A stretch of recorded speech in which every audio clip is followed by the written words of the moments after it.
Nietzsche ने कहा कि अदर इज हेल, दूसरा नरक है।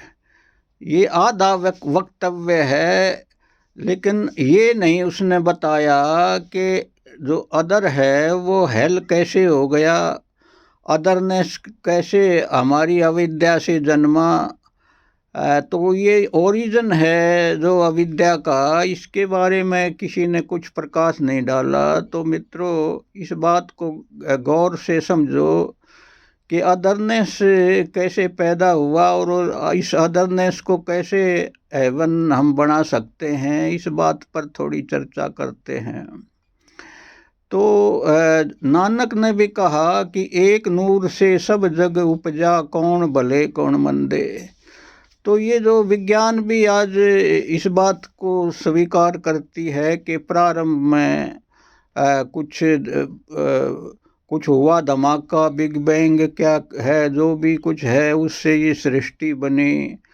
तो उपनिषद और हमारे जो वेद सभी कहते हैं, हजरत ईसा ने भी ये कहा कि पहले परमात्मा ने कहा कि प्रकाश हो, तो प्रकाश हुआ, उस प्रकाश से ही सब कुछ मैनिफेस्ट हुआ, प्रकट हुआ। तो मित्रों, जब एक ही एब्सोल्यूट एग्जिस्टेंस है, उसी बीज से सब कुछ उत्पन्न हुआ, तो अदरनेस कहाँ से आया?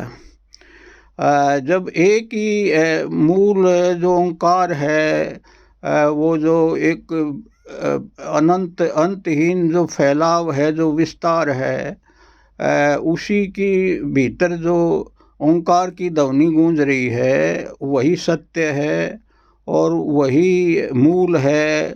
उसी से ये संसार का वृक्ष जन्मा, ये सब शाखाएं पैदा हुई। तो अदरनेस कहाँ से आया?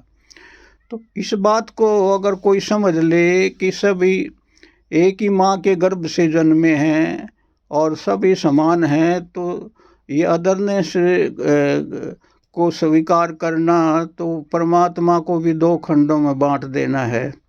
तो इस गहन चिंतन में अगर कोई करता है तो दूसरा मिट जाता है। जहाँ भी दूसरा मिटा तो हमारा जो मन में जो अंतर्युद्ध चल रहा है वो समाप्त हो जाएगा। जैसे अद्वैत की धारणा है कि सब एक ही है, मेरे एक हाथ ने शरीर एक है, मेरे एक हाथ ने दूसरे हाथ को मारा तो कौन पापी हो गया, कौन पुण्यात्मा हो गया, अपने दांतों से अपनी जीभ कट गई तो किसको हम सजा दें।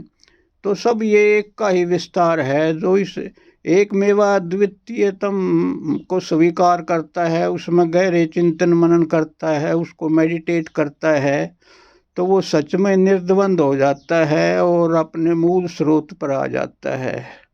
तो मित्रों, ये जो वेदांत की फिलॉसफी है, वेदांत दर्शन है, इसको समझने मात्र से आपके भीतर के सारे मनोविकार, सारे मनोरोग विदा हो जाते हैं। जय हो, जय हो।